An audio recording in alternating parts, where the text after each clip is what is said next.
Hello students, welcome back. So आज हम ME 307 subject industrial engineering में नेक्स्ट टॉपिक को डिस्कस करेंगे। लास्ट वीडियोस में हमने देखा था कि प्लांट क्या होता है और एक क्या क्या फैक्टर्स होते हैं प्लांट को सेलेक्ट करने के लिए। तो उन सारे फैक्टर्स के बारे में हमने बात की थी। आज हम नेक्स्ट टॉपिक डिस्कस करेंगे, वो है टाइप्स ऑफ प्लांट लेआउट। इसका मतलब है इस वर्ड का कि प्लांट किस किस टाइप के होते हैं, कैसा कैसा लेआउट होना चाहिए, कैसा कैसा उसका अंदर का कंस्ट्रक्शनल डिज़ाइन होना चाहिए। तो ये सब आज हम लोग पढ़ने वाले हैं। तो चलिए स्टार्ट करते हैं। जो फर्स्ट लेआउट है वो है प्रोडक्ट लेआउट या लाइन लेआउट। बहुत इंपॉर्टेंट टॉपिक है ये, इसको आप ध्यान से देखिएगा। तो प्रोडक्ट लेआउट या लाइन लेआउट, तो इस टाइप का लेआउट जो रहता है कि आप देखेंगे नीचे प्रोडक्ट लेआउट और लाइन लेआउट का यहाँ पे डायग्राम दिखाया गया है। इस डायग्राम में आप गौर से देखेंगे तो लेफ़्ट साइड में क्या लिखा हुआ है, रॉ मटेरियल। रॉ मटेरियल के बाद में रॉ मटेरियल कहाँ जा रहा है, नंबर 1 सेक्शन पे जो कि है लेथ। फिर आ रहा है नंबर 2 पे जहाँ पे हो रहा है मिलिंग का वर्क।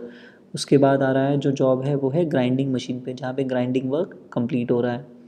उसके बाद ड्रिलिंग मशीन पे ड्रिलिंग हो रही है एंड देन पूरा जो जॉब है उसको हम इंस्पेक्शन कर रहे हैं कि जो भी डिज़ायर्ड हमारे जो भी डायमेंशंस थे, जो भी विमाएँ थी वो बनी है कि नहीं बनी।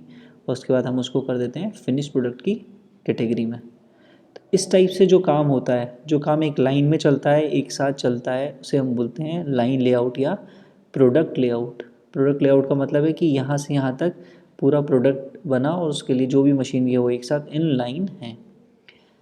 तो इस in this layout the machine are arranged as per the sequence of operation. तो इस टाइप के जो लेआउट है उसमें मशीन्स क्या रहती हैं, सीक्वेंस ऑफ ऑपरेशन में अरेंज होती है। लेट सपोज आपको एक पैन बनाना है, तो पैन के लिए रॉ मटेरियल क्या होगा और फिर फाइनल क्या निकलेगा, पैन। तो उसके लिए जो जो प्रोसेस, सबसे पहले हमको क्या करना है, पैन के लिए हमको सफिशिएंट लेंथ लेनी है मटेरियल में से। तो लेंथ के बाद उसकी साइड को फिनिश करना है, उसके बाद उसको कहीं पे उसको थ्रेडिंग करनी है, उसके किसी पार्ट पे तो थ्रेडिंग करेंगे, कहीं पे होल करना है तो होल करेंगे। तो वो सारे सीक्वेंस ऑफ ऑपरेशन एक के बाद जो दूसरा ऑपरेशन होगा उसको हम इनलाइन कर देते हैं और फिनिश प्रोडक्ट में हमें क्या मिल जाता है, एक पैन मिल जाता है। तो इस टाइप के जो भी प्रोसेस होते हैं उसको हम प्रोडक्ट लेआउट या लाइन लेआउट में लाते हैं। तो इसके अंदर क्या रहता है, the production will run by the arrangements of machines. इसमें जो प्रोडक्शन है वो एक साथ एक से ज़्यादा मशीनों के अरेंजमेंट से चलता है। तो एग्जांपल्स क्या क्या हो गए, जैसे ऑटोमोबाइल असेंबली, जो भी गाड़ियाँ जो भी व्हीकल बनते हैं उसकी असेंबली हमेशा प्रोडक्ट लेआउट या लाइन लेआउट के रूप में ही रखती हैं। या फिर मैन्युफैक्चरिंग ऑफ कैम शाफ्ट की जो मैन्युफैक्चरिंग है वो भी इसी लेआउट में होती है। या फिर manufacturing of bolt nut and washer. तो ये जो टाइप की मैन्युफैक्चरिंग चीज़ें होती हैं ये जो आती हैं ये आती हैं प्रोडक्ट लेआउट या लाइन लेआउट के अंदर। तो अब इसके एडवांटेजेस क्या हैं, अब आप देखेंगे इसमें मटेरियल हैंडलिंग क्या है, बहुत कम है।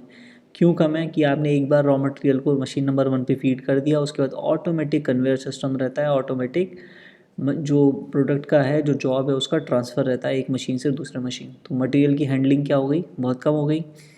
लेस प्रोडक्शन टाइम, यहाँ पे सिंस एक साथ बहुत सारा काम हो रहा होता है और एक मशीन दूसरी मशीन से ऑटोमेटिकली कनेक्टेड रहती है, तो प्रोडक्शन टाइम है वो बहुत बच जाता है, क्योंकि मैनुअल इंटरवेंशन जो एक ऑपरेटर जो एक प्रोडक्ट को लेके उसको चेक करके फिर से दूसरी मशीन में फीड करता है वो सब नहीं करना पड़ता है।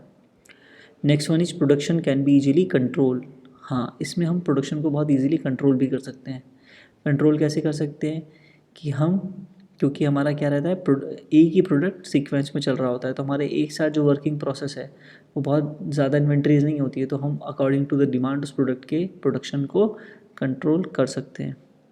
एक्सीडेंट के जो चांसेस है बहुत ज़्यादा कम हो जाते हैं, क्योंकि यहाँ पे मैनुअल इंटरवेंशन नहीं है, किसी ऑपरेटर का डायरेक्ट मशीन से या जॉब से ज़्यादा इतना अटैचमेंट नहीं होता है। केवल ऑपरेटर मशीन्स की देखभाल करता है, उसमें कोई पावर सप्लाई का कोई प्रॉब्लम तो नहीं आ गया है या कोई लीकेज तो नहीं है, ये सब ऑपरेटर का काम होता है। बाकी जो अंदर कितना फीड देना है, कितना डेप्थ ऑफ कट देना है, कितनी वेलोसिटी से, कितना लुब्रिकेशन स्पीड से आएगा, वो सब ऑटोमेटिक रहता है। तो इसलिए इस जो ऑपरेटर का इंटरवेंशन है वो बहुत कम हो जाता है। Next is less skilled worker are needed. इस टाइप के लेआउट को चलाने के लिए जो वर्कर होते हैं जो वहाँ पे काम करते हैं उनकी जो स्किल्डनेस है, मतलब वो ज़्यादा स्किल्ड हमें नहीं चाहिए होते हैं, केवल आप उनको उस पर्टिकुलर मशीन की ट्रेनिंग दे दो तो वो आराम से उस मशीन को चला लेंगे। ये तो हो गए प्रोडक्ट लेआउट के फ़ायदे। अब नुकसान क्या क्या है? नुकसान में है, फर्स्ट जो डिसएडवांटेज है वो है मोर इन्वेस्टमेंट इन मशीन्स। सिंस हमको यहाँ पे सारी ऑटोमेटिक अच्छी मशीन्स लगानी होती हैं तो इसमें एक एक मशीन की जो कीमत है वो करोड़ों रुपए में होती है। नेक्स्ट इज़ लेस फ्लेक्सिबल, क्योंकि ये जो मशीन बनाई है, ये जो भी हम प्रोडक्शन कर रहे हैं वो एक ही टाइप के डिज़ाइन के लिए होता है, इसलिए इसमें फ्लेक्सिबिलिटी नहीं होती है, less flexibility. If one machine break down then the total production run will stopped. बिल्कुल सही बात है। यदि सपोज़ ग्राइंडिंग मशीन हमारा चलना बंद हो गई तो हमारा सारा जो वर्क है वो ग्राइंडिंग मशीन के आगे आके इकट्ठा हो जाएगा, तो हमारा प्रोडक्ट तो निकलेगा ही नहीं। तो प्रोडक्ट निकलेगा तो आपका प्रोडक्शन क्या हो गया? प्रोडक्शन आपका रुक जाता है, स्टॉप हो जाता है। लेस यूटिलिटी ऑफ मशीन, यहाँ पे मशीन की यूटिलिटी, सिंस यहाँ पे कोई प्रोडक्ट कोई पाइलअप हो गया, कोई ब्रेक डाउन हो गया तो मशीन्स है वो सारी यूटिलाइज नहीं होंगी। क्यों? क्योंकि आगे की मशीन तो ठीक है, फिर भी प्रोडक्ट उनके पास नहीं आ रहा है। क्यों? क्योंकि प्रोडक्ट एक लाइन सिस्टम से जुड़ा है। लाइन में कहीं बीच में कहीं दिक्कत आ गई तो उस दिक्कत से आगे वाली जितनी भी मशीनें वो सारी आइडल हो जाएंगी। आइडल मतलब खाली रह जाएंगी। Next is manufacturing cost will be more when the volume of production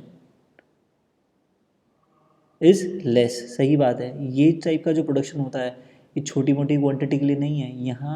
यहाँ इस टाइप के प्रोडक्शन उन चीज़ों के लिए करते हैं जहाँ पे डिमांड सालों साल चलती रहती है और हमको पता है कि एक मशीन पूरे 24 घंटे चलती है, तब जाके ये मशीन की जो कॉस्ट है वो कम निकल के आती है।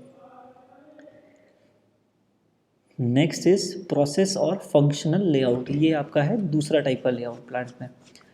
इस टाइप का लेआउट किस चीज़ के लिए उपयोगी होता है? It is use for suitable for batch production और जॉब शॉप प्रोडक्शन। इस टाइप के लेआउट के थ्रू हम जो भी हमारा बैच में एक एक लॉट में जो प्रोडक्शन करते हैं, जॉब और जॉब प्रोडक्शन करते हैं, वो सब यूज़ आता है। इस लेआउट को हम लोग फंक्शनल लेआउट भी बोलते हैं। In this layout group of machines are kept in one place. इस टाइप के लेआउट में क्या रहता है कि एक ग्रुप की एक जो मशीनें होती हैं वो सारी एक ही जगह पे रखी रहती हैं। जैसा आप डायग्राम में देखोगे इसमें, तो आप देखोगे कि रॉ मटेरियल एंटर हुआ, उसके बाद रॉ मटेरियल है वो डिफरेंट डिफरेंट यहाँ पे सेक्शंस बने हुए हैं, जैसे कि milling section, lathe section, welding section, heat treatment section, grinding section. नीचे भी सेक्शंस हैं आप देख रहे होंगे, ड्रिलिंग सेक्शन हो गया, welding, press work, inspection, packing, finished good. इस टाइप से रॉ मटेरियल एक जगह से आ रहा है और फिनिश गुड पे जाके कंप्लीट हो रहा है।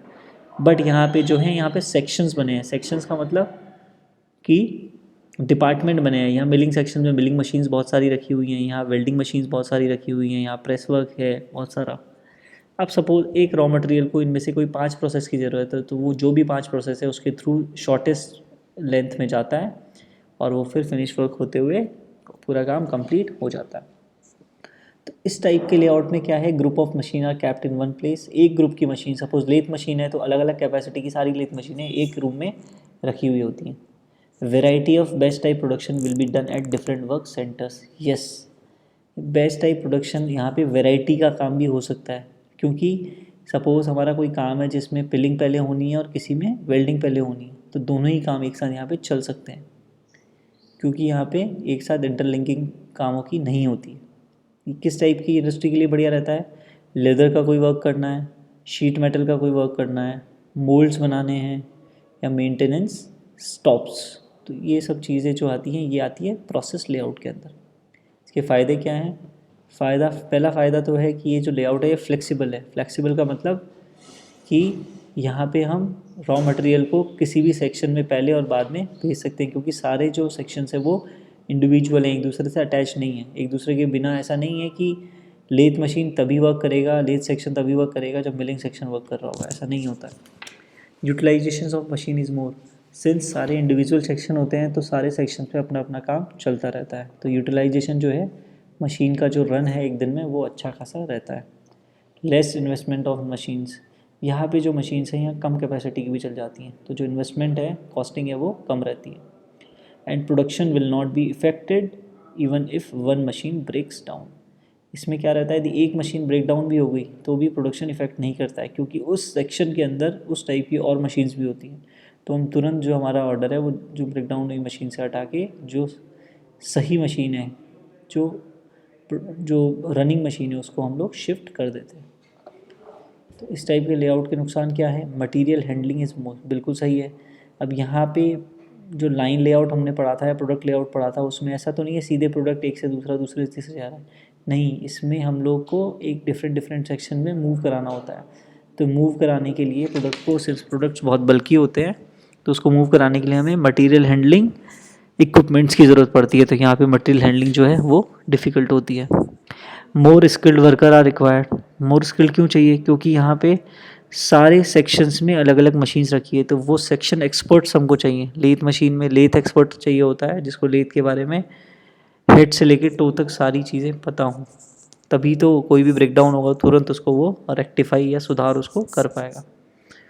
प्रोडक्शन टाइम हाई, डेफिनेटली इसमें प्रोडक्शन टाइम हाई होगा। क्यों होगा, क्योंकि यहाँ पे चेन सिस्टम नहीं है, यहाँ पे एक मशीन के बाद में उसका ट्रैवल टाइम भी जुड़ जाता है, इसलिए प्रोडक्शन टाइम इसमें हाई रहता है। रिक्वायर मोर फ्लोर स्पेस, बिल्कुल सही बात है, क्योंकि यहाँ पे बैचेस में और ग्रुप में काम होता है, अलग अलग बैच का एक साथ, इसलिए यहाँ पे जो फ्लोर स्पेस है, जो हमको जगह चाहिए होती है मशीनों को रखने के लिए, वो ज़्यादा चाहिए होती है। और सेफ्टी पॉइंट ऑफ व्यू से ये लेस सेफ्टी होता है, क्योंकि यहाँ पे गलती के चांसेस रहते हैं, क्योंकि वर्क जो है डिफरेंट डिफरेंट सेक्शंस में मूव करता है और डिफरेंट डिफरेंट टाइप से उसमें वर्किंग होती है। नेक्स्ट जो लेआउट है वो है फिक्स्ड पोजीशन लेआउट। और फिक्स्ड पोजीशन लेआउट क्या रहता है, इसके अंदर क्या रहता है, जो भी आपका जॉब है वो फिक्स रहता है, वो अपनी साइट पे ही रहता है। सारे सामान जितना भी मैन हो गया, लेबर हो गई, या कोई इसको मशीन चाहिए मशीन हो गई, या कोई मटेरियल चाहिए मटेरियल हो गया, तीनों को हम लोग उस साइट पे लेके जाते हैं।